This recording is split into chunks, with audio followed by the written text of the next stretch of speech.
McDonald's. Sa mission, choisir parmi vous les gagnants de centaines de séjours et de passeports Disneyland Paris.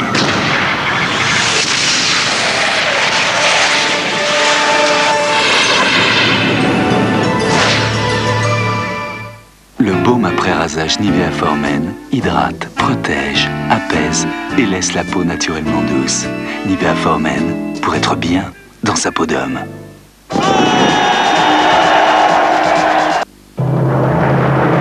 Eurosport Live. Les joueurs qui ne sont toujours pas revenus, mais phase de concentration et de récupération. Regardez dans le vestiaire de Caen avec le Slovaque Milos Glonek. C'est vrai qu'il fait bon aujourd'hui en Normandie, mais il y a aussi la pression d'un grand match.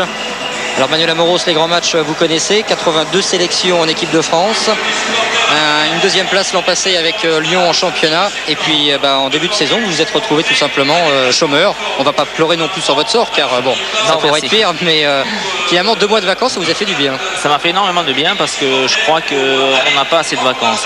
C'est vrai qu'on engrange quand même par saison une 60-70 matchs, pour d'autres équipes peut-être davantage.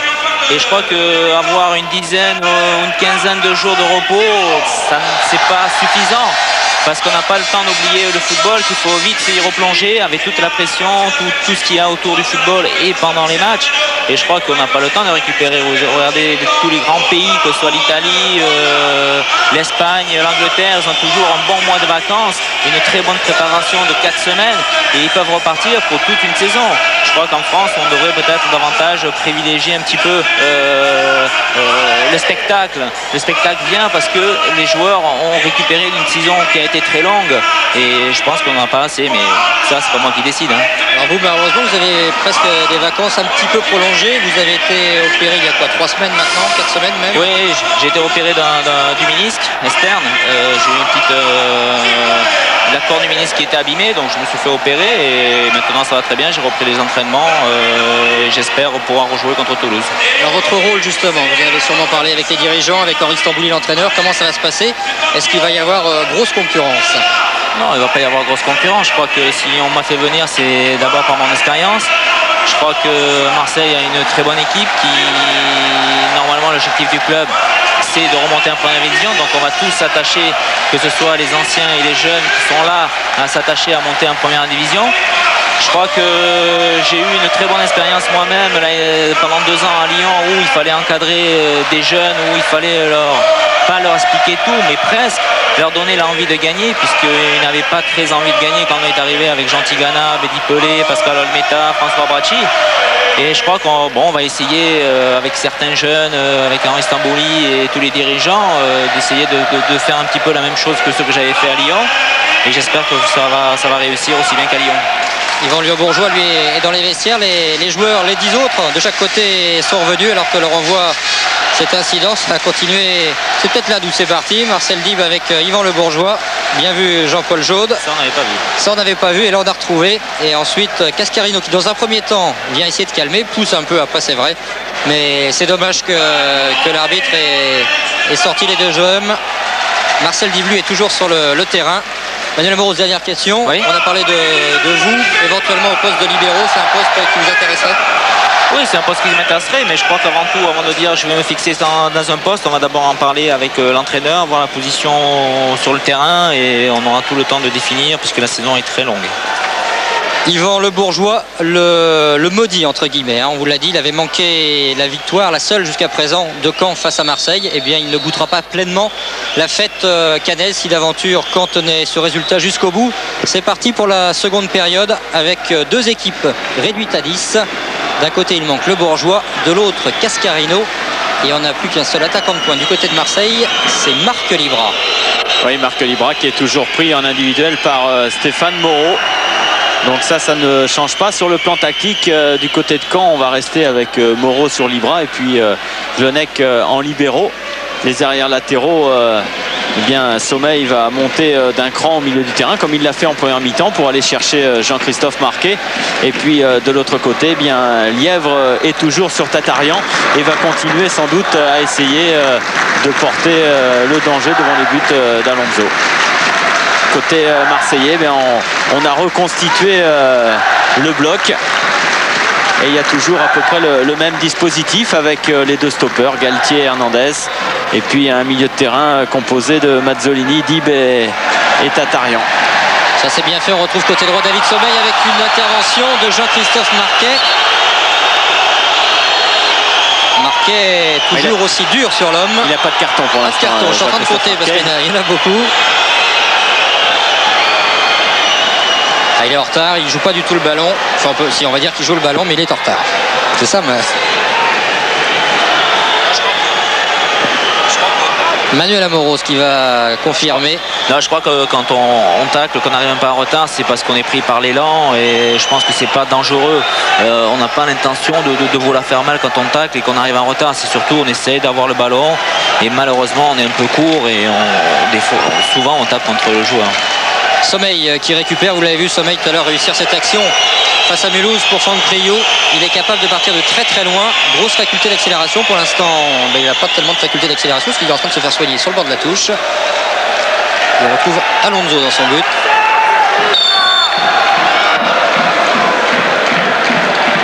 Coup franc de Dieudeband. Coup de tête, mais Stéphane Nièvre s'est appuyé. Oui, une main sur Amada Jambé. On repart avec Jean-François Hernandez.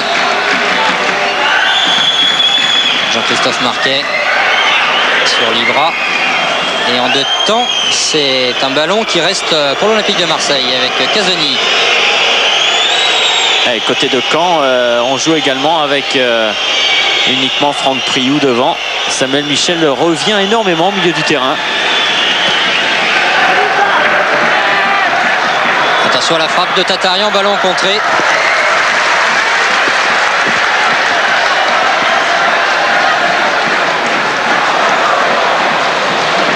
Ballon qui profite à Caen alors qu'on pensait que les Olympiens allaient pouvoir le récupérer dans l'entrejeu. Ouais, un ballon en profondeur un peu trop profond pour Franck Priou.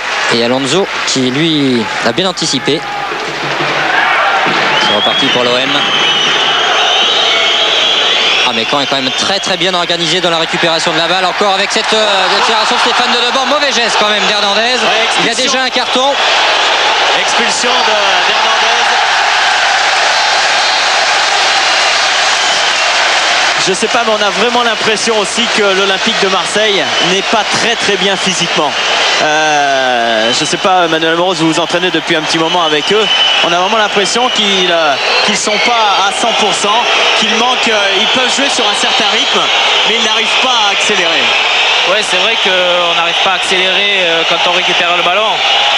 Mais je pense pas que ce soit un problème physique, c'est un problème de confiance, un problème de prendre des responsabilités sur un terrain. Je crois qu'on a vu cette erreur là de Hernandez où malheureusement il ne peut pas avoir le ballon alors que Galtier vient bien couper pour prendre le ballon. Bon, c'est comme ça, c'est le football aussi. Malheureusement, on se retrouve à 9. Et on risque de souffrir un peu plus. Daniel, justement, vous parlez de confiance, de prise de conscience. On va quand même suivre cette action en même temps. Alors que c'est Priou qui a une belle occasion en deux temps. Intervention d'Alonso. Et Jérôme Alonso qui est quand même très énervé par rapport à ses défenseurs.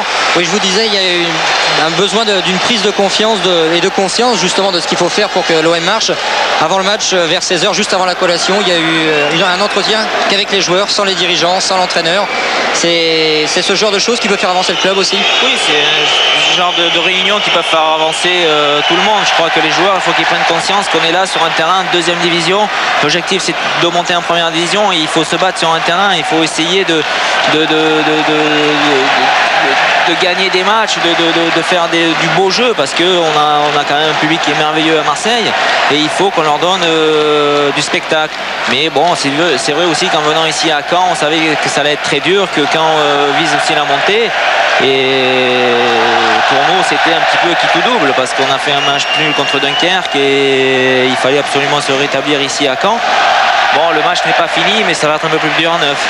Le spectacle, c'est Caen qui est en train de le faire actuellement avec cette frappe lointaine de Lièvre. Nouvelle parade d'Alonso qui a relâché, mais nouveau frisson sur le but olympien. Marquet qui est passé. Tatarian, pardon, qui est passé pour Libra. Et Moreau qui met en touche. Ouais, superbe frappe de Lièvre. Il fallait beaucoup de vigilance car il avait choisi de jouer au premier poteau, Stéphane Lièvre, alors qu'on s'attendait peut-être davantage à un centre.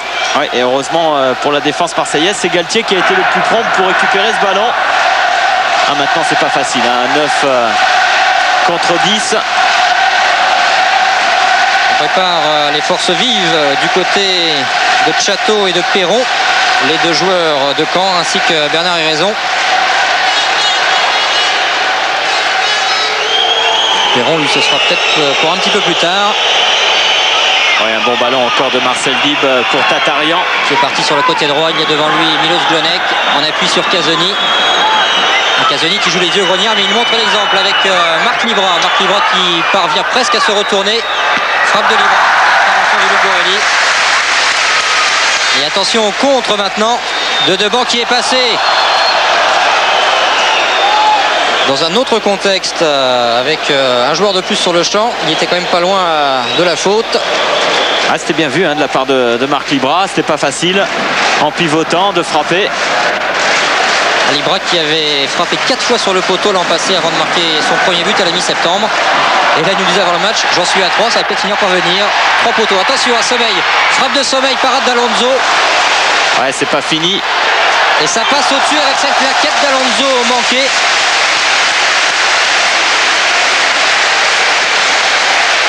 Jérôme Alonso, le sang chaud, les mains chaudes aussi. Le match est en train de se débrider. C'est-à-dire à 10 contre 9. C'est peut-être une règle à voir, ça. À 10 contre 9, il y a des espaces pour Caen. Je crois qu'Alonso il devrait un peu se calmer le jeu parce qu'il y a à peine que 5 minutes que ça vient de commencer. Et même si Caen est un surnombre, on a le temps éventuellement de revenir vu l'action de Libra qui vient de faire sur le côté.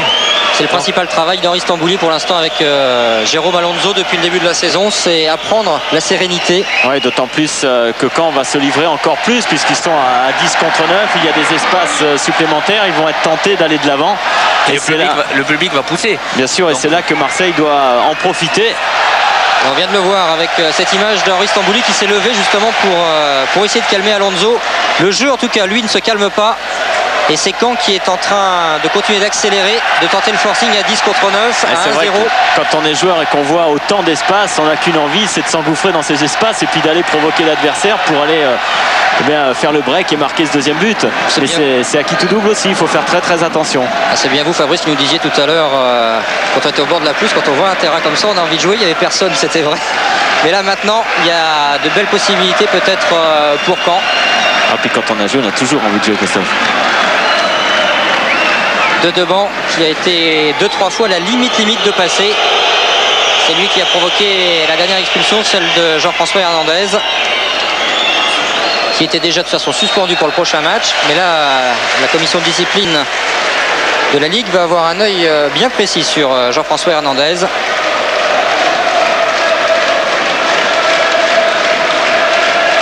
Voilà les explications avec Jérôme Alonso. Peut-être un petit problème d'équipement, pourquoi pas, pour Alonso au niveau de ses crampons. Alors là, c'est difficile, il faut carrément arrêter le jeu.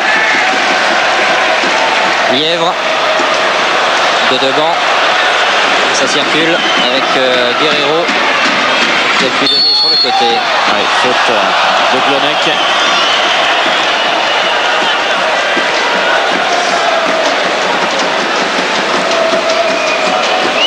Et pour l'instant, Caen qui tient bien quand même sa 6e victoire de la saison pour 2 matchs nuls. Ouais, qui a gagné 2 fois ici 1-0 face à Alès et face à Nancy, donc ils sont habitués. Ils viennent encore les Canets justement de gagner à l'extérieur à 1-0. C'était face à Poitiers. Et comme dit Pierre Mankowski, cette année, pour nous, l'essentiel c'est vraiment de terminer devant. Peu importe la manière, non, enfin peu importe, c'est un petit peu excessif. Mais l'important déjà c'est de commencer par gagner, ensuite si on peut ajouter le spectacle, pourquoi pas. Attention à ce ballon qui va traîner dans la surface. Et bonne sortie d'Alonso. Pascal Veillurua qui disait juste avant le repos à Frédéric Viard, c'est les jambes qui tiennent plus. Pascal Veillurua commence à être bien fatigué, il est au bord de la crampe. Oh, il a même demandé à sortir. C'est parti vite avec Moreau et Libra. Duel remporté par le Canet. Glonec Ouais, c'est sur ce genre d'action qu'il faudrait impérativement aller soutenir Marc Libra, qui va faire un pressing qui enferme le joueur de Caen dans un espace du terrain. Casoni était monté, il va falloir vite redescendre car Caen insiste. Amada Jambet devant Lièvre.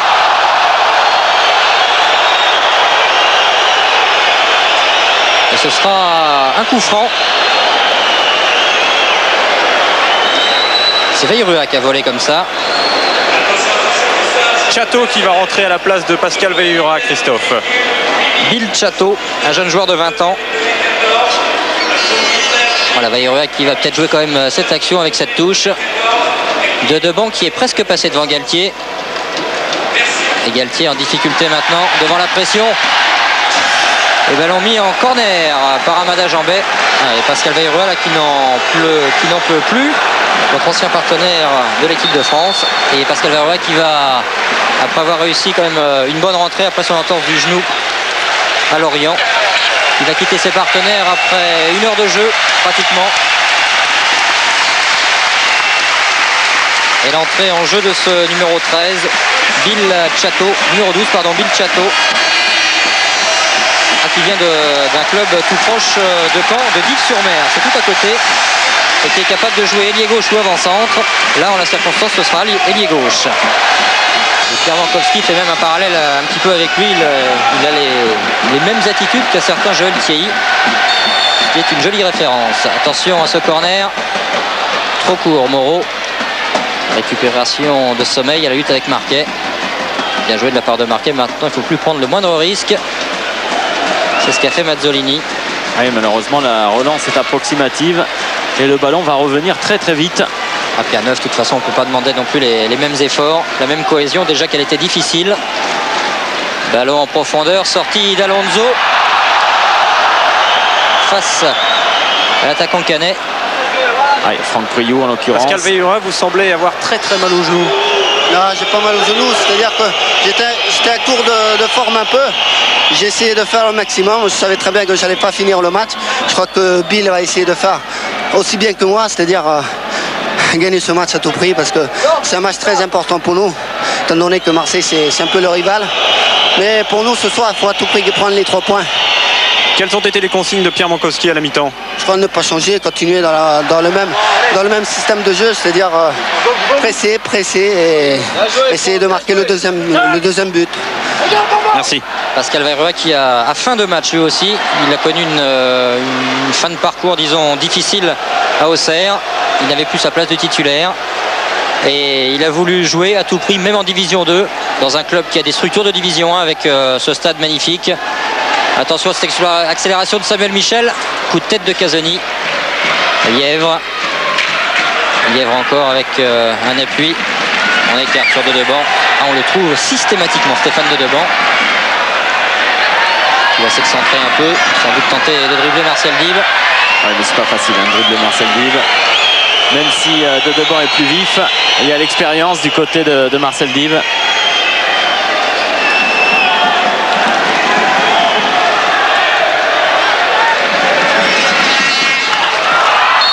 Intervention de Marquet avec un pied haut, sanctionné immédiatement par Eric Poula.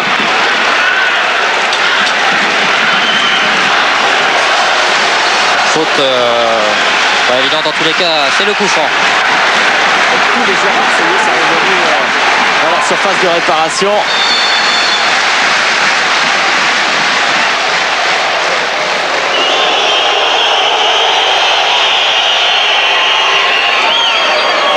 Voilà, il faut ressortir très très vite si physiquement on peut le faire. Et c'est Chateau qui était à la lutte avec Jambet. Et c'est Chateau qui a le dernier mot. Oui, attention Madame Jambet. C'est pas évident non plus. Déjà un quart d'heure de jeu dans cette seconde période. Et puis ça fait quand même beaucoup de cartons jaunes, beaucoup de cartons rouges.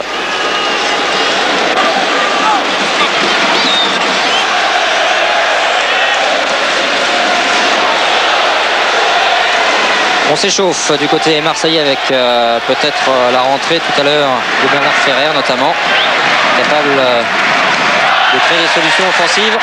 Et puis qui peut faire la différence sur un coup de pied arrêté. Mais attention, la différence peut-être pour Caen avec ce centre un petit peu manqué cette fois-ci de Deban. Marcel Dib qui ressort le ballon pour Tatarian. Ouais, faute.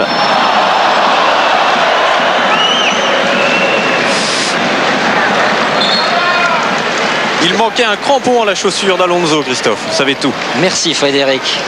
On me l'avait soufflé pour tout vous dire. Mais voilà, crampon qui a été réajusté par Jérôme Alonso. Qui passe un match un petit peu difficile. C'est aussi sans doute le plus gros match pour l'instant de sa carrière. De jouer comme ça devant 20 000 spectateurs. Match au sommet de ce championnat de France de deuxième division avec pour l'instant une option pour le leader, Caen, qui mène 1-0 depuis la 19e minute de jeu. L'équipe d'Henri Stambouli qui est privée de 2 joueurs maintenant avec les expulsions d'Hernandez et de Cascarino. Oui, puis si le score en restait là, il ferait 9 longueurs d'avance, 9 points d'avance pour Caen face à Marseille. Marseille qui pour l'instant d'ailleurs un petit peu comme les autres équipes qui sont un peu dans le ventre bout du championnat fait un calcul différent pour l'instant, à savoir regarder davantage le nombre de points du 3e. Et là Priou lui il a regardé la lucarne d'Alonso. Priou qui se livre au duel des buteurs avec Cascarino qui a l'occasion de revenir encore pendant une trentaine de minutes. Il est à 4 buts, Franck Priou. Et là c'est passé tout proche. Henri Stambouli qui ne sait pas encore qui faire sortir pour faire entrer Ferrer. Il attend de voir le premier qui craquera, m'a-t-il dit. Bien, on verra le premier qui craquera. Marcel Dib, lui ne craque pas pour l'instant, c'est lui qui passe. Et excellent retour de Franck Priou qui est un accrocheur. C'est assez hallucinant comment il a réussi à jouer sur un terrain. Il est à la récupération, il est vite remonté se placer. Château sur le côté gauche. Face à Jambet et une touche concédée par le Marseillais. Encore un gaucher dans cette équipe.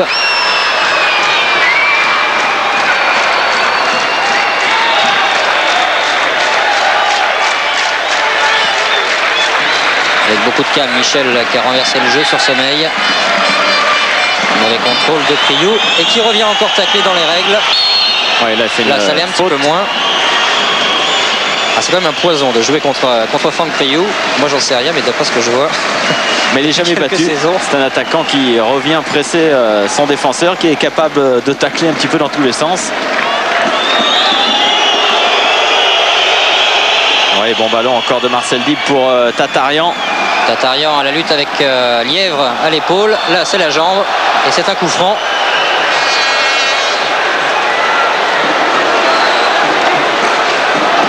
Franck qui va peut-être permettre à Marseille de se créer une occasion. Hormis la frappe de Libra tout à l'heure, il n'y a pas grand chose depuis une petite vingtaine de minutes pour Marseille sur le plan offensif. Bernard Casoni qui monte bien sûr sur ce coup franc. On joue quand même la sécurité du côté de Marseille. Il y a 3 joueurs. Voilà, Marcel Dib qui rentre dans la surface de réparation. Ça se bagarre un petit peu entre Casoni et Sommeil. Frappe contrée.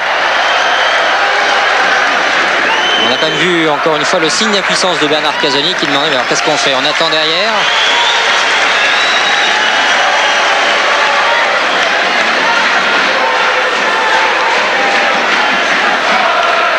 Une grosse discussion là entre Bernard et... Il y a peut-être un match retour. C'est prévu logiquement dans le calendrier Fabrice.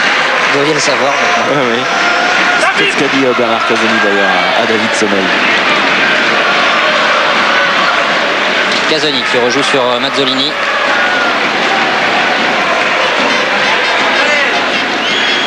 Jambet avec Galtier. Il y a Marquet à côté, mais Marquet est déjà marqué par Sommeil. Je ne trouvais pas d'autres mots. Marcel Dib dans l'axe en profondeur, mais ce sera trop long. Pas de problème. Oh, même bien joué de la part de Château. On sent une équipe en confiance. C'est cette équipe normande. Lièvre, il repart sur Guerrero maintenant. On a calmé quand même du côté de Caen. On essaie de faire circuler un maximum la balle. Physiquement, il y a une petite baisse de régime.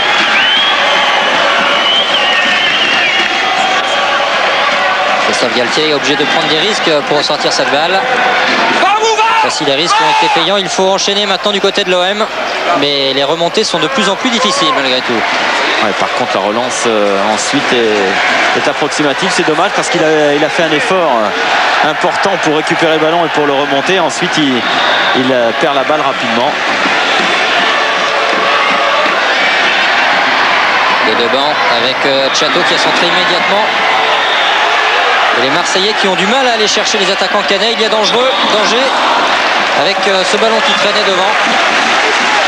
C'est symptomatique. Christophe Galtier qui n'a pas pu faire l'effort physiquement d'aller chercher Franck Priou. Il vient juste de faire un effort sur 30-40 mètres. Là.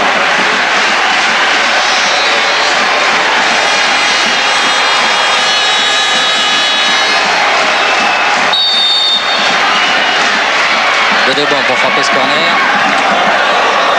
De devant qui va récupérer.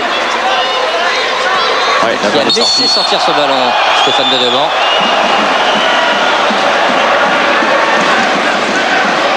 Contrôle un petit peu manqué pour lui qui a une technique d'ordinaire irréprochable. Ballon qui n'avait pas complètement franchi la ligne. On arrive bientôt à la moitié de cette seconde période.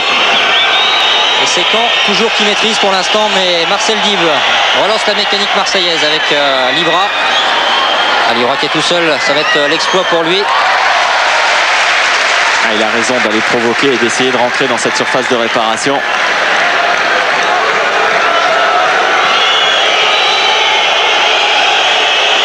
Allez, encore une fois, un corner pour l'Olympique de Marseille. Et cette fois-ci, ce sont tous les joueurs de Caen qui sont dans leur surface de réparation. Première tête de Libra, Jean-Bec qui est un petit peu tard pour frapper. Attention au contre maintenant, c'est bien joué de la part de Tchato. Ça risque d'aller très très vite. Franck Priou maintenant.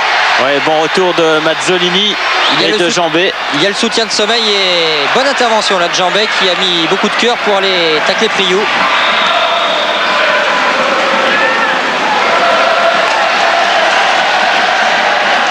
Physiquement, c'est un match qui va laisser des traces quand même. Il n'y a pas hors-jeu, non. Hors-jeu, attention à Samuel Michel et son sens du but, c'est bien vu pour Tchato. Et Tchato qui manque ce qu'on va appeler l'immanquable. Ça aurait été son premier but en pro. C'est d'ailleurs sa première saison avec les professionnels. Il a regardé, Samuel Michel, il s'est appliqué. Bon ballon. Et puis la balle qui saute juste au moment où Tchato allait la reprendre. Alonso qui était parti sur l'autre côté. Petit sursis pour l'Olympique de Marseille.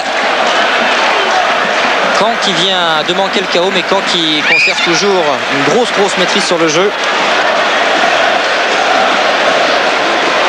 Je rappelle que les Marseillais sont quand même 9 contre 10 Canets. 3 joueurs expulsés dans cette rencontre. Les hommes de Pierre Mankowski pour l'instant tiennent bon. Il n'y a pas une grosse confiance quand même sur le banc. Il y a beaucoup d'inquiétude parce que sur une action, Marseille peut revenir au score. Tatarian. Ça va être difficile devant Lièvre. C'est un corner. C'est des situations déjà un peu plus intéressantes pour l'Olympique de Marseille depuis 5 minutes. Et puis maintenant, on va d'un but à l'autre. Il n'y a pratiquement plus de jeu au milieu de terrain.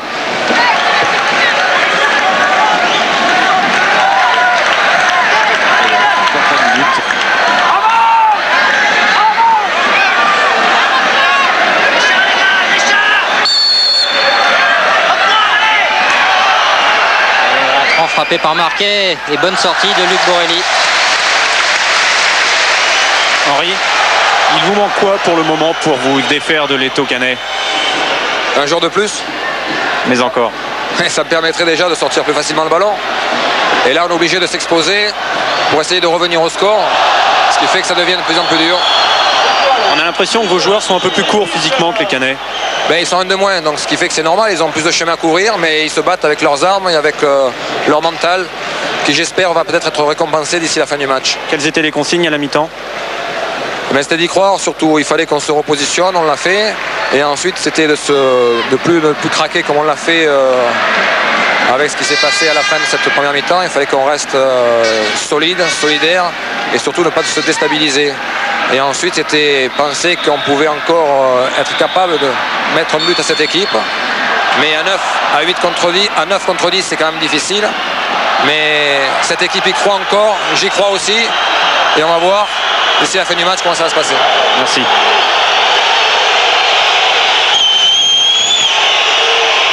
Et il y a encore en tous les cas des Olympiens sur le terrain qui y croient, à l'image de Bernard Casoni, car il voulait jouer vite pour relancer. On a un petit peu traîné, on l'a empêché de jouer. Et c'est ça qui est un petit peu curieux quand même. On veut jouer vite et on se fait sanctionner et réprimander. Et attention sur les contres, maintenant il y a beaucoup d'espace avec une bonne attaque menée par Guerrero. Ouais, au départ il y avait une petite obstruction sur Mazzolini. Franck Priou sur le côté droit, centre pour Samuel Michel et envolée de Jérôme Alonso qui relance vite. Et il y en a certains dans la surface marseillaise actuellement qui sont en train de récupérer. C'est Bernard Casoni en l'occurrence. Les efforts répétés, les montées incessantes comme cela, c'est bien de vouloir aider tout le monde, mais il y a un moment où les jambes et le cœur commencent à souffrir. Jambet qui perd le ballon. Chateau sur son côté gauche qui va bénéficier de la touche. Ah, c'est un match complètement fou. Avec des possibilités de chaque côté d'ailleurs. Hein. Il y a vraiment... que ce soit du côté de Marseille, du côté de Caen.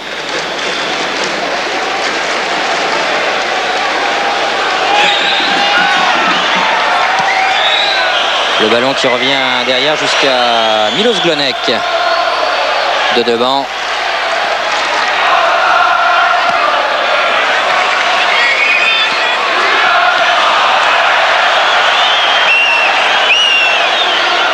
Alors que Jean-François Perron risque de faire son entrée du côté de Caen. Mazzolini avec Libra, mauvais contrôle et ça profite immédiatement à David Sommeil qui a une santé physique extraordinaire. Sommeil, il va faire du bien à l'équipe de France militaire à l'occasion des premiers Jeux mondiaux militaires justement à Rome. Ouais, attention les contrées, Mazzolini. Ah, il n'a pas osé frapper Sommeil, il ne s'est peut-être pas vu en si bonne position. Là il tentait le grand point avec la talonnade. Ouais, là c'est quand même difficile hein, dans la surface de réparation. Tenter ce genre de geste technique. Ah, s'il est réussi, c'est merveilleux. Marquet maintenant sur le but normand. Centre de Marquet, la tête de Tatarian mais un petit peu court, gêné également par Moreau. Et Perron qui va rentrer à la place de Michel du côté de Caen, Christophe. Et attention, Marcel Dib sur le côté droit, il va peut-être centrer. Ce sera une touche. Il y a un écart entre les différentes lignes. Ce qui est paradoxal maintenant, c'est qu'il y a au minimum 3 joueurs de Marseille qui viennent systématiquement dans la surface de réparation. Autant en première mi-temps et puis dès le début, il n'y avait qu'une solution. Maintenant, il y a toujours 1 ou 2, 3 possibilités pour celui qui va centrer.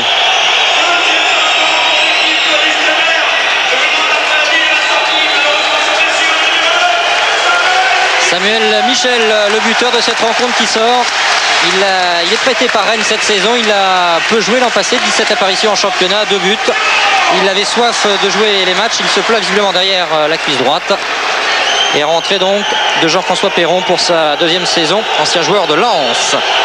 Le dernier quart d'heure pratiquement pour Marseille et pour Caen sur cet avantage canet. Libra contré, tête de Galtier. Et là, Priou qui va aller embêter Casoni le mieux qu'il peut. Mais beaucoup de sang-froid de la part du libéro marseillais. Et le buteur canet avec moi, Samuel Michel, vous semblez souffrir de la cuisse. Oui, j'avais une toute petite contracture la veille, mais bon, je voulais jouer aujourd'hui et ça s'est réveillé à la fin, donc j'ai préféré sortir parce que la saison est encore longue. Satisfait de votre match jusqu'à présent avec ce but?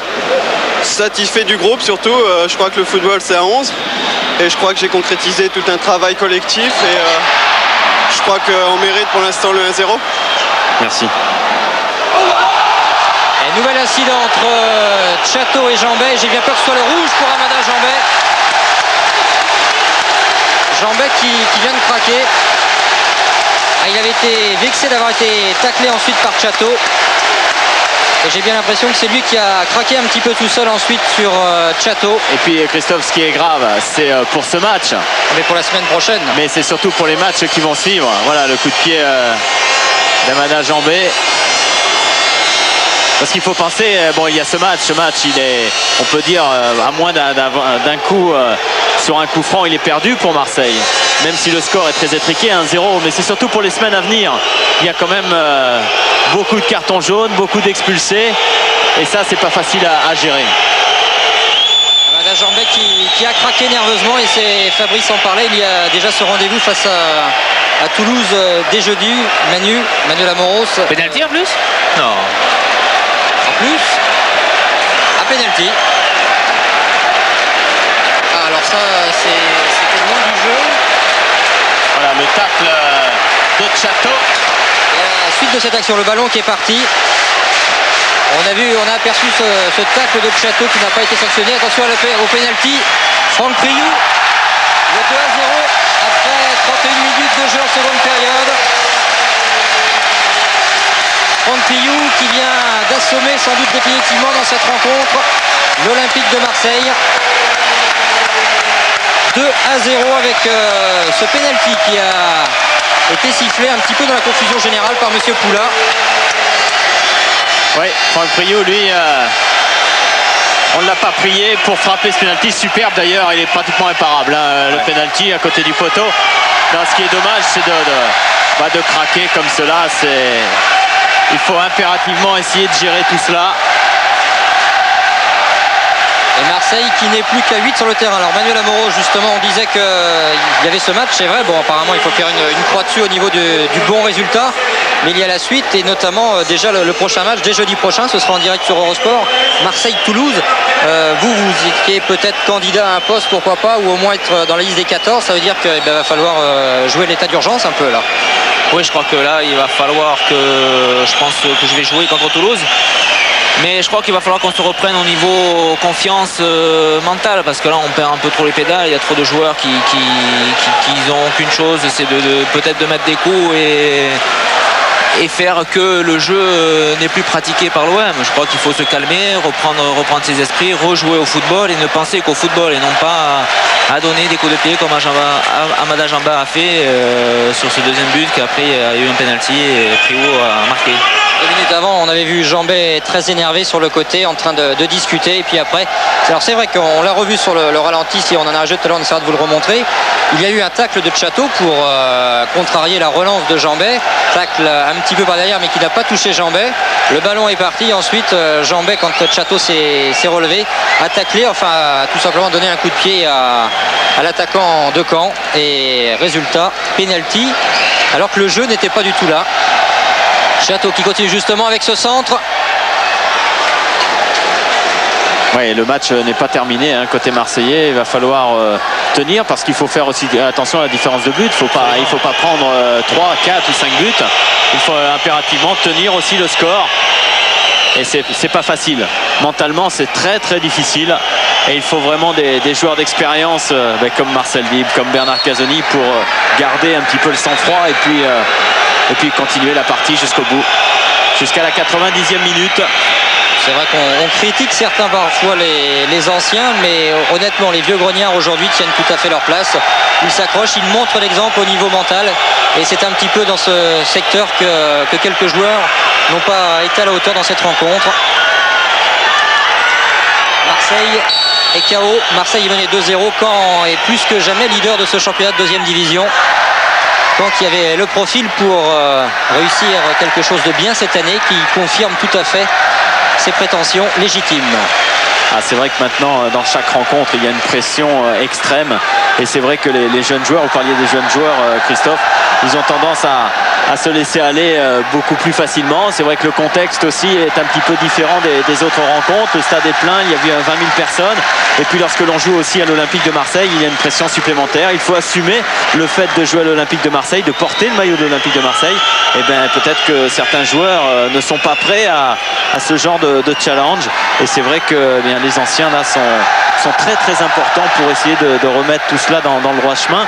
Et si l'Olympique de Marseille a fait appel à Manuel Amoros, c'est sûrement pour essayer d'agir dans ce sens-là. Mais en tout cas, il y a beaucoup de travail.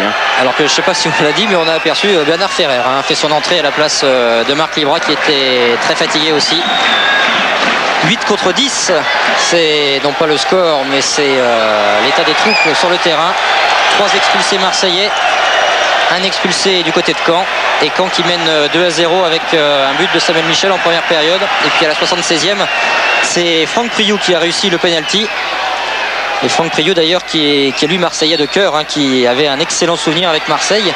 Il avait rencontré l'année du titre de champion d'Europe en 93, au tout début de la saison suivante, Olympique de Marseille à Cannes pour une victoire de 2-1. Franck Priou justement avait marqué et il se souvient qu'il y avait quelques costauds dans la défense puisqu'il nous a cité quand même des joueurs comme Barthez, Boli, De Sailly, Angloma, Dimeco.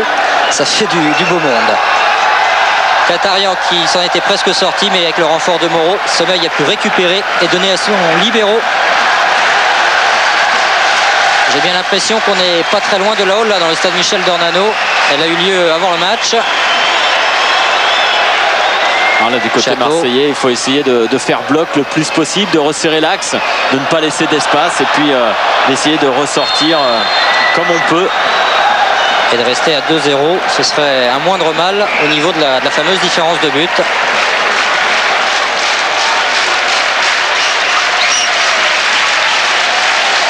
Casoni. Parfois à l'entraînement on fait ce genre d'exercice, une équipe qui est en surnombre et l'autre a 2 ou 3 joueurs de moins. Bon ballon pour Marquet. Bernard Ferrer est parti au second poteau. Centre impeccable de Marquet. Ferrer qui n'y a pas cru. Il vient de rentrer. Il a hésité sans doute avec l'amorti ou la reprise directe et l'arrivée. C'était rien du tout. On va le revoir sur ce ralenti. En tout cas, superbe centre de Jean-Christophe Marquet. Jean-Christophe Marquet qui est très très précieux à ce niveau-là. Il a une qualité de centre remarquable. Moins de 10 minutes à jouer, plus si on compte les arrêts de jeu de la première mi-temps qui n'avaient pas été retenus. Il y avait quand même 3 minutes à ce moment-là. Mais il n'est pas évident que M. Poula les fasse jouer. Non, c'est peut-être pas nécessaire.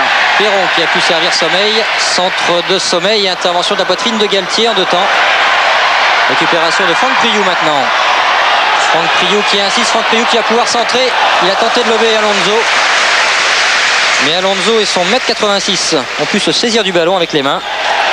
Et ça revient encore une fois avec David Sommeil. Centre de Sommeil et tête du plus grand sur le terrain. Non, Mazzolini qui a réussi à sortir cette balle. Et là ça revient trop vite maintenant pour les Olympiens. De devant. Les joueurs marseillais sont au bord de l'explosion physique. Mentalement, ils ont un petit peu renoncé de toute façon au résultat. Ouais, et puis quand le mental n'est pas au mieux, et le physique, bien, c'est pareil. Un homme qui a de l'importance maintenant à Marseille, c'est le maire de Marseille justement, qui préside en quelque sorte le destiné du club depuis que la nouvelle structure a été mise en place à la suite du redressement judiciaire imposé par le trou qui avait été laissé. De Deban, ballon au-dessus avec Perron. Jean-François Perron qui a conservé la maîtrise. Glonec jusqu'à Lièvre.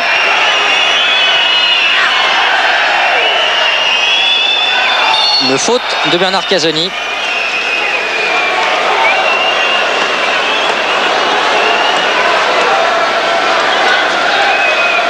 Sommeil.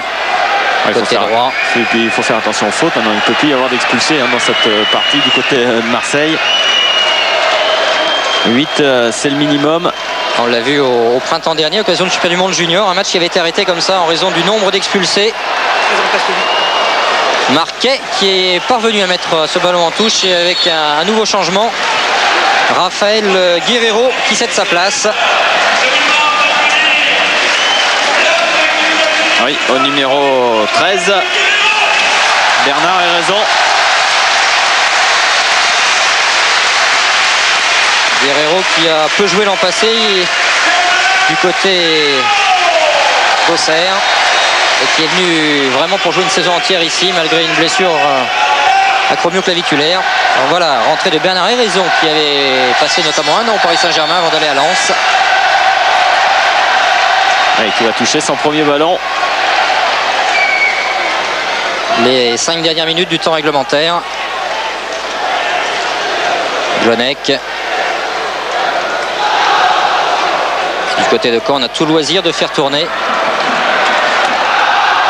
De Deban avec Perron qui va peut-être éviter la touche.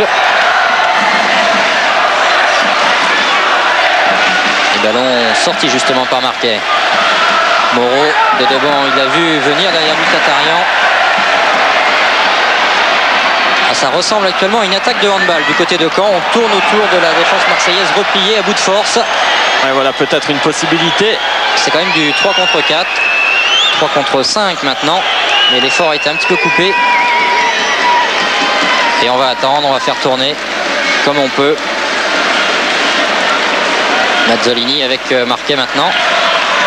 Loin devant, mais Tatarian ne regardez pas.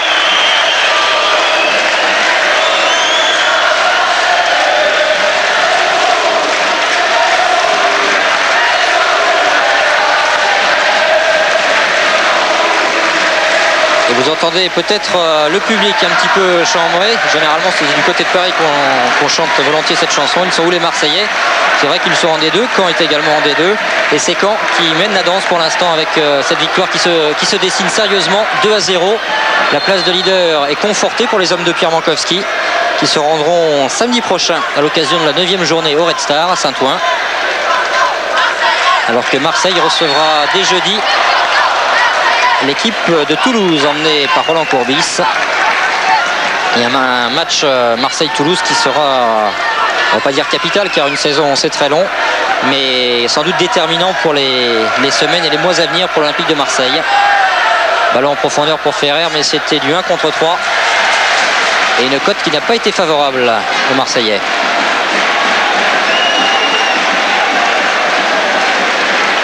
Les deux équipes maintenant qui vont attendre la fin du match avec une certaine impatience. Caen pour savourer la seconde victoire de son histoire face à l'OM. Et c'est d'ailleurs à l'occasion des deux dernières rencontres entre les deux formations.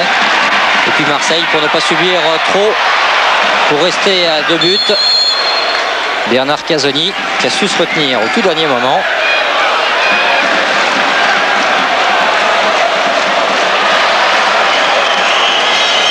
Et carton jaune pour Eraison. Et on a vu Bernard Casoni dire non, ça ne sert à rien. Et il a raison. Oui. Là, il a vraiment. Ouais. Ça sert à rien si ce n'est que Bernard Eraison était sous le coup d'une suspension, enfin sous la menace d'une suspension. Il ne manquera pas le prochain match, mais la journée d'après. Ce qui est un petit peu dommage pour ce genre de geste en fin de match. Les deux hommes s'étaient engagés. Ça repart pour l'OM. Avec Mazzolini qui tente quand même le grand pont devant Chateau. Mais difficile de faire le tour. Ouais, et maintenant, de chaque côté, on attend impatiemment la fin de la rencontre. Il reste encore 5 minutes.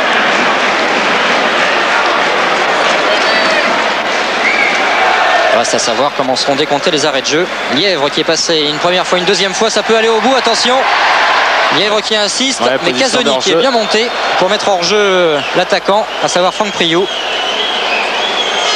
Il n'est pas content d'ailleurs, Franck Priou.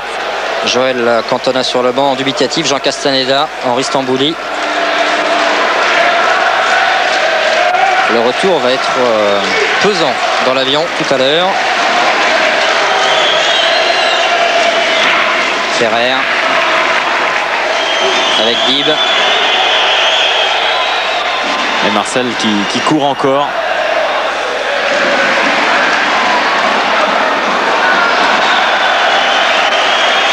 Et Christophe Galtier qui avait commencé son aventure professionnelle à Marseille, qui revient après une saison difficile à Nîmes. Et celle-là ne va pas forcément être évidente non plus avec l'OM.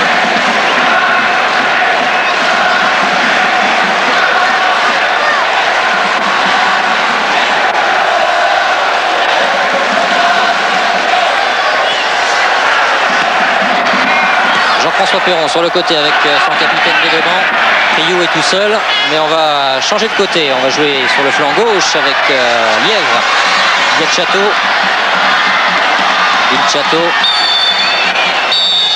Et coup de sifflet final. Le sourire de Pierre Mankowski. Le bon coup réussi par Pierre Mankowski et par ses joueurs.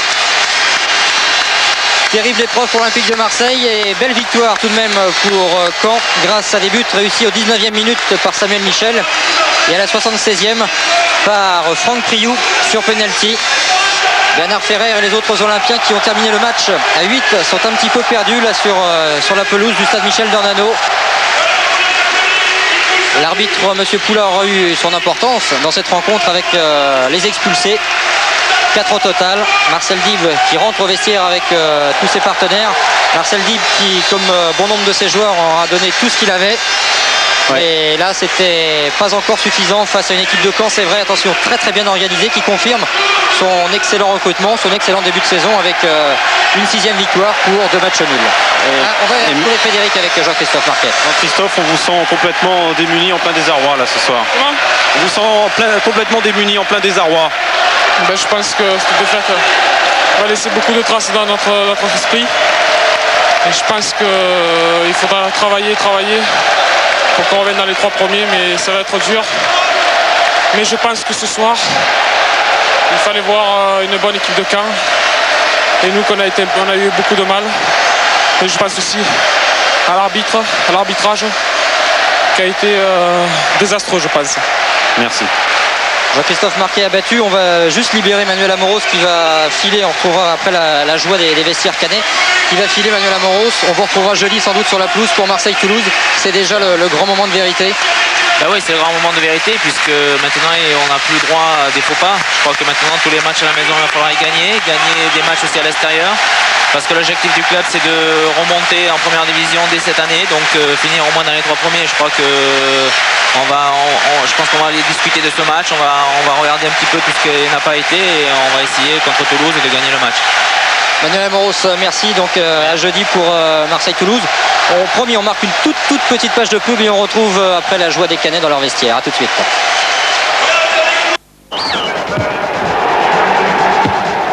Nous sommes absents, laissez-nous un message après le bip. Tu dis au revoir?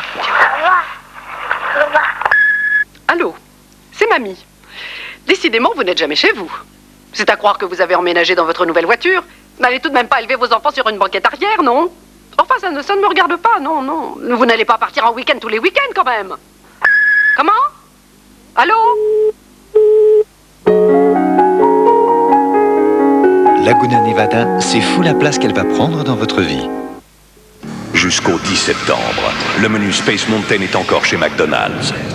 Sa mission, choisir parmi vous les gagnants de centaines de séjours et de passeports Disneyland Paris.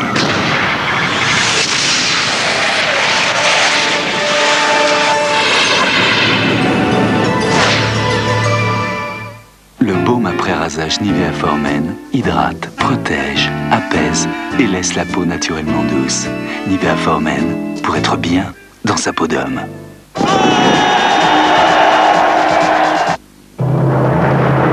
Eurosport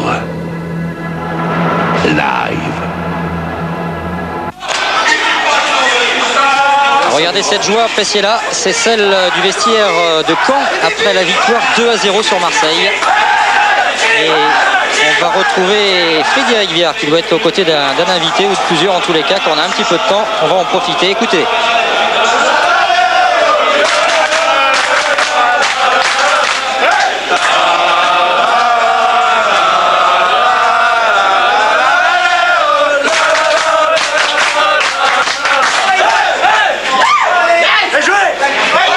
Stéphane, vous êtes un capitaine canet heureux. Ce soir, vous avez réussi un match assez exceptionnel face à Marseille. On a su prendre le match comme il fallait dès le départ. On leur a mis la pression et je pense qu'effectivement ce soir on a vu un beau match où on a réussi à les dominer. Vous sembliez plus frais physiquement que les Marseillais. Il y a un gros travail derrière. Il y a un gros travail, je pense comme tout le monde. On était peut-être un peu mieux physiquement, c'est vrai, mais bon, comme j'ai dit tout à l'heure, on a su prendre le match comme il fallait. D'entrée surtout, c'était très important de les prendre à la gorge d'entrée. Merci Stéphane. Une joie d'une sobriété exemplaire, c'est déjà la confirmation d'un grand talent, d'une belle maturité pour Stéphane Dedeban. Frédéric Viard va retrouver sans doute un autre invité. On a peut-être le temps d'apercevoir en fond le classement, même pendant l'interview, pourquoi pas. Vous allez voir Caen qui se détache très sérieusement maintenant avec, c'est vrai, un match d'avance. On va d'abord retrouver Franck Priou. Franck Priou qui se retrouve torse nu. Pourquoi Franck? J'ai hésité à un moment, mais j'ai dit je vais les jeter le maillot quand même dans la tribune parce que avec la semaine qu'on a passée, pas difficile, mais je veux dire, on avait tous ce match en tête. On l'appréhendait un peu, c'est normal. Quand on joue une montée, quand jouer contre Marseille, c'est pas évident. Puis ce soir, après le match, il y a un grand soulagement d'avoir gagné ce match en plus avec la manière. Même si c'est vrai, il y a eu beaucoup de cartons jaunes et de cartons rouges. Je pense que c'était pas un match dur vu des tribunes. Je crois qu'il y en avait un peu trop quand même. Mais c'est pour ça que j'ai jeté le maillot. Il y avait toute la pression de la semaine sur le maillot, alors je l'ai jeté. On vous a senti très combatif, c'était un match un peu plus important que les autres. Pour vous, personnellement, vous sembliez très remonté, mais dans le bon sens. On est très remonté parce que c'est normal, on joue Marseille, on prétendait à la montée. Il y avait 20 000 personnes. C'était surtout important pour nous de faire un grand match. Il fallait décevoir pour qu'ils reviennent la fois d'après. Mais le match, non. Pour moi, non, parce que je pense que c'est 3 points à prendre. Et quand on ira au Restart la semaine prochaine, et quand on sera à Niort et les déplacements au fur et à mesure, il faudra quand même encore prendre 3 points. Et puis pour nous, c'est 3 points de plus dans le tableau. Et je pense que c'est ce qui est le plus important, même si c'est contre Marseille, que ce soit contre une autre équipe. Pour nous, le plus important, c'est prendre des points le maximum pour finir dans les 3 premiers. Personnellement, c'est un but en plus pour rejoindre Cascarino. C'est pas, disons que ce but me fait plaisir parce qu'il met un peu à l'abri de l'équipe. Je crois que c'est ça le plus important, mais je cours pas après le titre de meilleur buteur. Je l'ai toujours dit, le titre, je serais content de l'avoir si au moins d'avoir en division. Je l'avais dit une année avec Cannes, ça s'est passé comme ça, mais si c'est pour marquer 30 buts et finir 4e, ça m'intéresse pas. Merci. Alors Franck Priou parlait des points, justement, on va le découvrir sur cette image de joie entre Château et Sommeil. Regardez ce classement avec l'équipe de Caen qui se détache, notamment par rapport à Marseille. Il y a maintenant 9 longueurs d'écart entre les deux clubs. C'est un écart impressionnant, c'est 3 victoires pour l'OM, 3 défaites pour Caen. Ça commence à faire beaucoup, la différence de but aussi qui est nettement favorable au stade Malherbe. Les autres équipes qui vont jouer ce soir, on va découvrir maintenant justement le programme des réjouissances. Vous avez encore le temps de filer au stade, on sera un petit peu en retard mais c'est pas trop grave. Toulouse, Poitiers notamment à surveiller. Laval qui voudra confirmer son bon début de saison face à Lorient. Et puis on va surveiller Perpignan notamment face à Niort. Et le Red Star qui se rendra à Dunkerque avant de recevoir la semaine prochaine l'équipe de Caen, le leader du championnat, alors que Sochaux sera en voyage à Angers. Nous, le rendez-vous, ce sera face à Toulouse, Marseille-Toulouse, alors que là, c'est un ancien Auxerrois. Justement, Raphaël Guerrero, il y a Pascal Vaillura, il y a Patrice Guérande, il y a vous. On retrouve la même ambiance qu'à Auxerre, à Caen, pour vous retrouver aussi nombreux? Oui, c'est possible, c'est fort possible, surtout ce soir, car nous avons réussi un très beau match. En plus de ça, il y a la victoire au bout. Et puis, je pense que nous sommes toujours premiers, donc il faut continuer comme ça. Et l'ambiance sera toujours bonne au Stade Malherbe de Caen. Merci. L'ambiance sera toujours bonne, on aura l'occasion de le vérifier tout au long de la saison. On va se quitter sur cette victoire 2-0 de l'équipe de Pierre Mankowski sur l'Olympique de Marseille avec des buts de Michel et de Priou. On va remercier aussi Manuel Amoros qui a rejoint les Olympiens. Des Marseillais qu'on retrouvera jeudi à 20h en direct pour suivre le match de la 9e journée Marseille-Toulouse. Merci à tout le monde, à toute l'équipe. À la radiation, il y avait Jean-Paul Jaude, Fabrice Poulin, on vous retrouve jeudi, c'est le premier. On sera tous là. Un match à ne pas manquer. Un match à ne pas manquer, donc on sera tous là au rendez-vous. Merci à tous et puis à jeudi. Au revoir. Au revoir.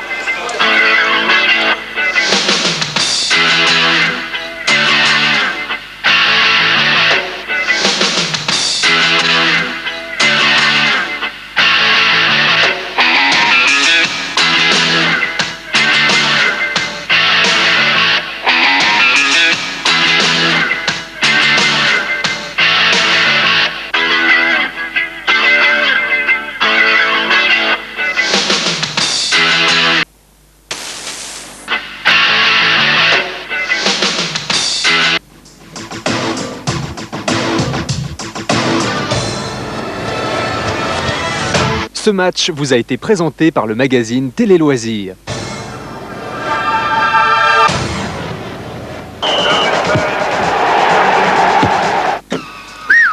Les affaires marchent bien, on dirait. C'est le bahut préféré de mon comptable.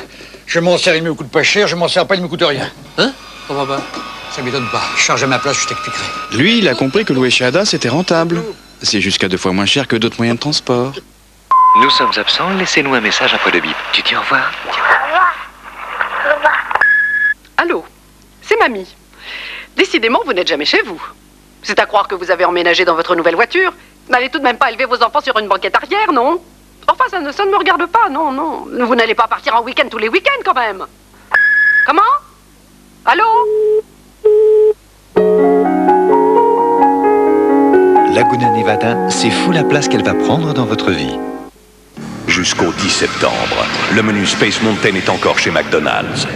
Sa mission, choisir parmi vous les gagnants de centaines de séjours et de passeports Disneyland Paris.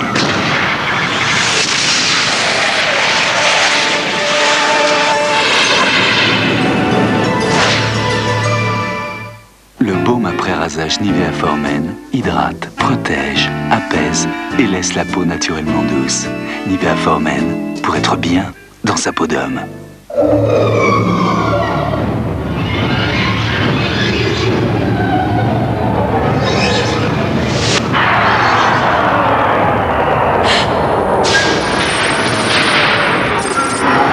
L'électronique qui contrôle cet airbag est toujours en alerte.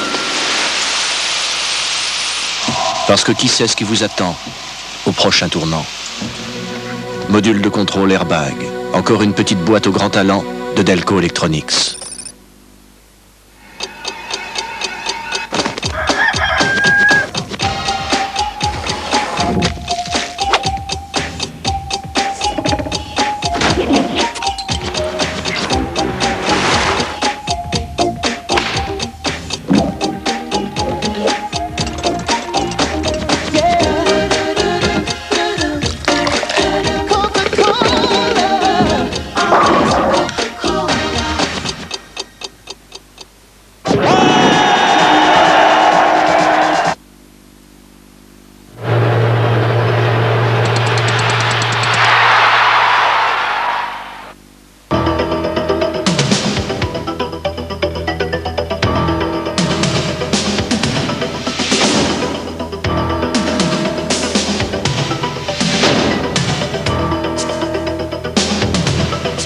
Le Volvo Tour vous est présenté par Volvo.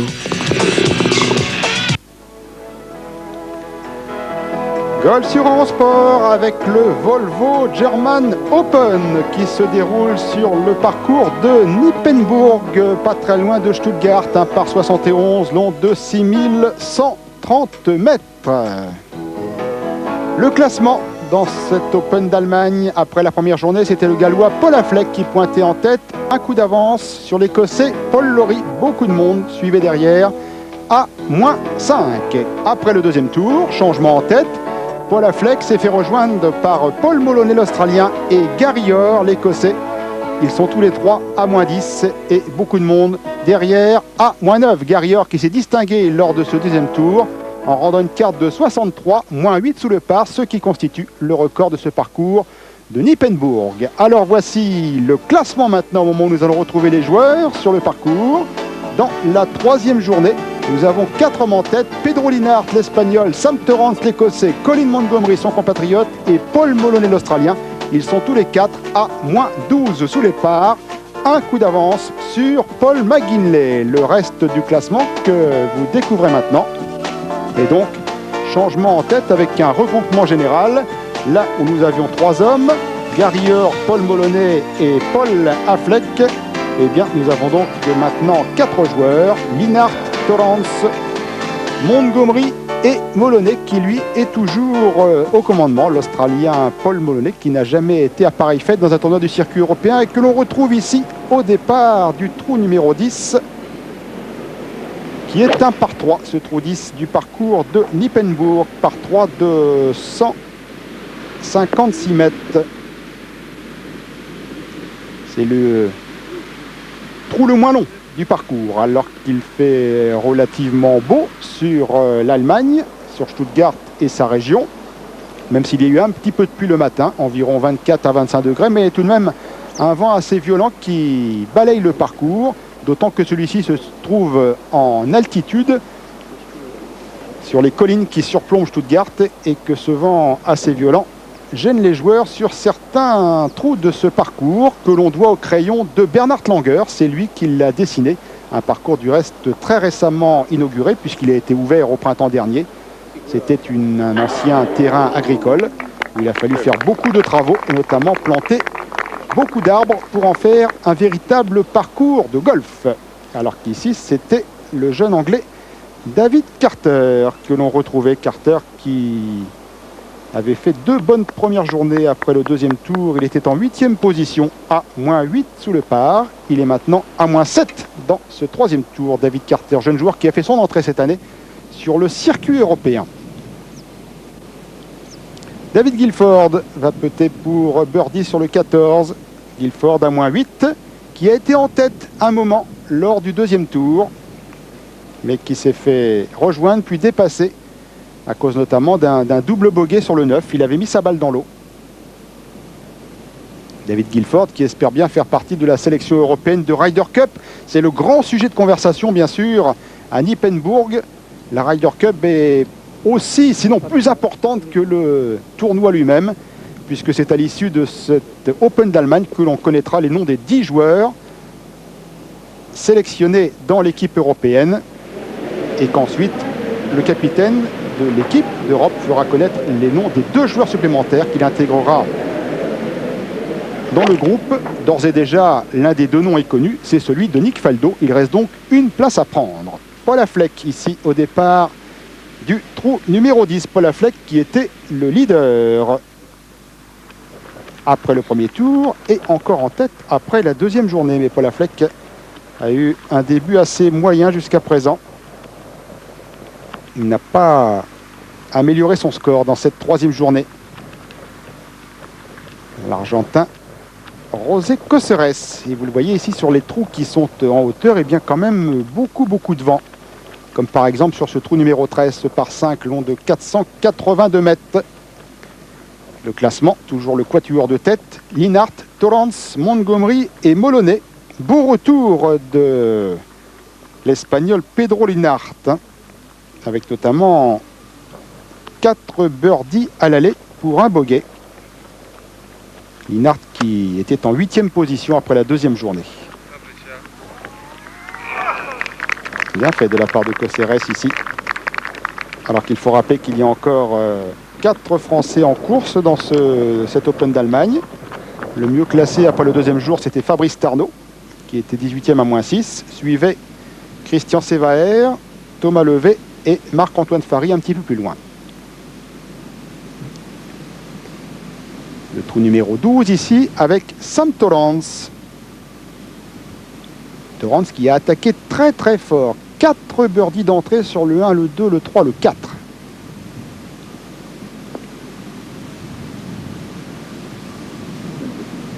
Bon putt de Torrance sur cet autre par 3 du parcours de Nippenburg qui mesure 166 mètres.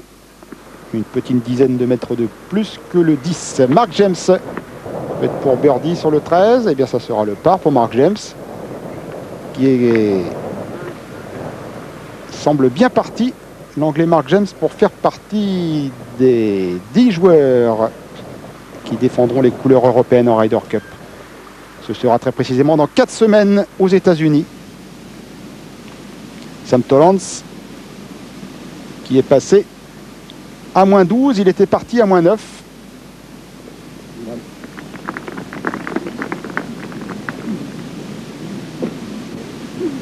Cinq birdies jusqu'à présent pour 2 bogeys. On vous l'a dit, surtout un départ au triple galop avec 4 birdies d'entrée. Colin Montgomery, 2e coup du 11. Colin Montgomery qui est donc en tête du classement.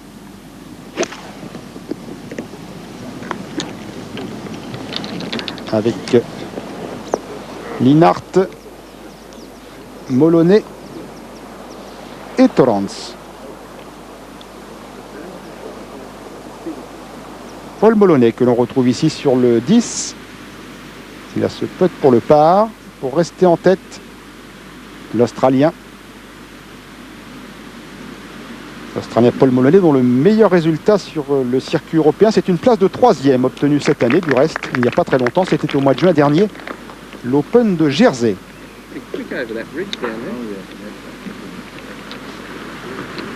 Et il est très constant depuis le début de cet Open d'Allemagne. Toujours dans le par ou sous le par depuis pratiquement le milieu du premier tour. Paul Moloney. Stuart Cage est sur le 13. Stuart Cage, jeune joueur britannique que l'on avait vu s'imposer l'année dernière en France pour le compte du Challenge Tour, la 2e division européenne. Il avait gagné l'Open de Devon. C'est sa première saison sur le circuit européen. Sur le 10, Paul Affleck, le Gallois. Non, un peu court. Toujours à -10, Paul Affleck, Un birdie, un bogey jusqu'à présent dans ce troisième tour.